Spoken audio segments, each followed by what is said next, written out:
बिस्मिल्लाहिर्रहमानिर्रहीम। अस्सलाम वालेकुम व्यूअर्स, कैसे हैं आप? तो अल्लाह ताला आपको खुश रखे, आबाद रखे, आमीन। आज की हमारी रेसिपी है जी, हम फिरनी बना रहे हैं और इसके लिए हमें किन चीज़ों की ज़रूरत होगी ये भी आपको बताते हैं। और बहुत ही मज़े की ये बन के तैयार होती है। आप ज़रूर एक दफ़ा मेरी रेसिपी से ट्राई कीजिए। आप पहले भी बनाते होंगे मगर मेरी रेसिपी से जब बनाएंगे तो आपको बहुत ही अच्छा लगेगा और ज़रूर आपकी तारीफ़ होने वाली है। चलें जी, इसको बनाते हैं। बहुत आसान ये रेसिपी है हमारी जी। तो सबसे पहले हमने 2 लीटर दूध को उबलने के लिए रख लिया है।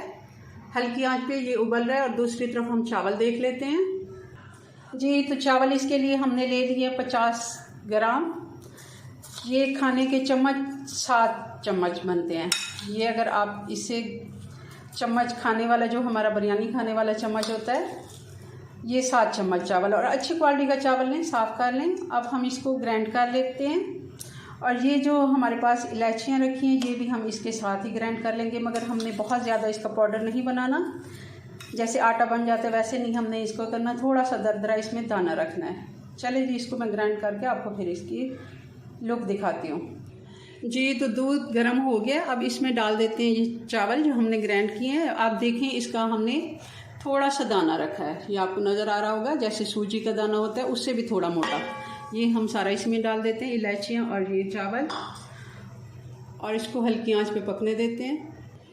हमने इसको हल्की आंच पे पकाना है मगर चम्मच साथ साथ हिलाते जाना है, क्योंकि अभी चावल फूले नहीं हैं और इनके लगने का भी डर होता है।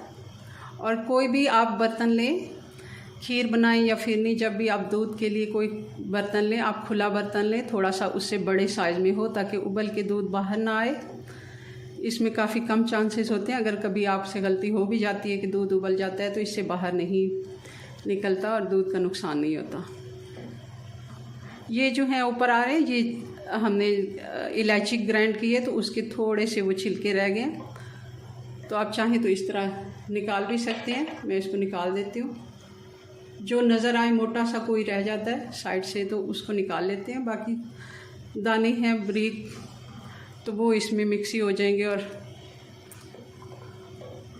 इसको हल्की आंच पे अब हमें तकरीबन 20 से 25 मिनट पकाना है। अब इसमें डाल देंगे ये आधा कप हमारे पास है दूध की मलाई। आप फ्रेश क्रीम भी डाल सकते हैं, मैंने इसी को फेंट के ये डाल दिया है। इसका अच्छा टेस्ट आता है, बहुत ही मज़े का।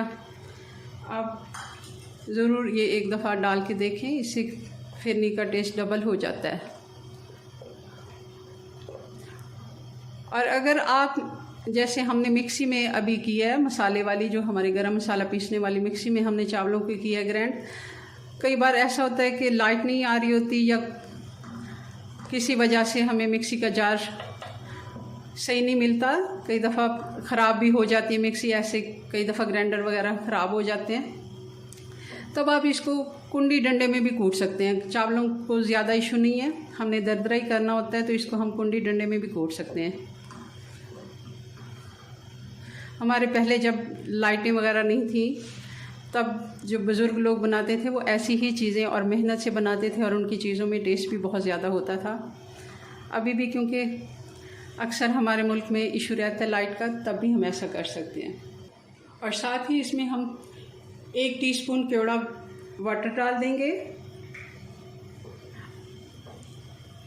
अच्छे टेस्ट के लिए। खीर हो या फिरनी, इसमें बहुत ही अच्छा टेस्ट आता है इसका। अगर आपको नहीं पसंद तो आप ना डालें, हमने क्योंकि इलायचियाँ पहले से डाल रखी हैं।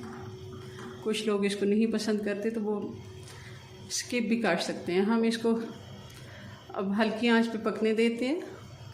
ये अच्छा भला दाना इसका चावलों का फूल गया है, गाढ़ी भी होना शुरू हो गई है। अब थोड़ा ही टाइम इसको और लगना है जी। तो ये काफ़ी हद तक गाढ़ी भी हो चुकी है हमारी फिरनी, और ये अब इसका चावल भी गल गया है। तो इस जगह पे अब हम इसमें चीनी डालेंगे। चीनी आप अपने टेस्ट के मुताबिक डालें, मैं आधे कप से थोड़ी सी कम है वो ले रही हूँ, क्योंकि बहुत ज़्यादा मीठा अच्छा नहीं लगता। आप अपने टेस्ट के मुताबिक अगर ज़्यादा पसंद करते हैं तो अपने मुताबिक डाल लें। और साथ ही इसमें हम डाल देंगे, क्योंकि जब तक चावल ना गले आप तब तक कोशिश करें कि इसमें चीनी ना डालें। चीनी जैसे ही हम डालते हैं तो चावलों के गलने का प्रोसेस जो है ख़त्म हो जाता है। ये कुछ बादाम थे और कुछ पिस्ते थे, ये मैंने डाल दिए हैं, कूटे हुए बादाम है, और थोड़े से इसमें पिस्ते मैंने काट के डाले हैं, ये भी इसमें डाल देते हैं और अच्छे से इसको अभी भी इसको 5 से 7 मिनट में पकाऊंगी, क्योंकि चीनी हमने डाली है तो चीनी भी अच्छे से पक जाए इसमें और ये थोड़ी और गाढ़ी हो जाए। जी तो फिरनी हमारी बन के तैयार है। आप देखें ये खीर से थोड़ी सी गाढ़ी होती है, क्योंकि ये अभी ठंडी होगी तो ये और भी गाढ़ी हो जाएगी। अब मैं चूल्हा बंद करके इसको ठंडा करती हूँ, फिर आपको इसकी फाइनल लुक दिखाते हैं। जी व्यूअर्स, तो ये फिरनी बन के हमारी तैयार हो गई है। आप देख रहे होंगे बहुत ही मज़े की और क्रीमी बनी है। आप इसका टेक्सचर मैं आपको दिखाती हूँ। अभी ये रूम टेम्परेचर पे मैंने ठंडी की है, फ्रिज में अगर रखेंगे तो और भी गाढ़ी हो जाएगी। ये खीर की तरह लिक्विडी नहीं होती, थोड़ी सी गाढ़ी होती है, क्रीमी होती है, तो बहुत ही मज़े का इसका टेस्ट आता है। ज़रूर आप मेरी रेसिपी से इसको ट्राई कीजिएगा। मिलते हैं नेक्स्ट वीडियो में नई रेसिपी के साथ, तब तक के लिए अल्लाह हाफिज़।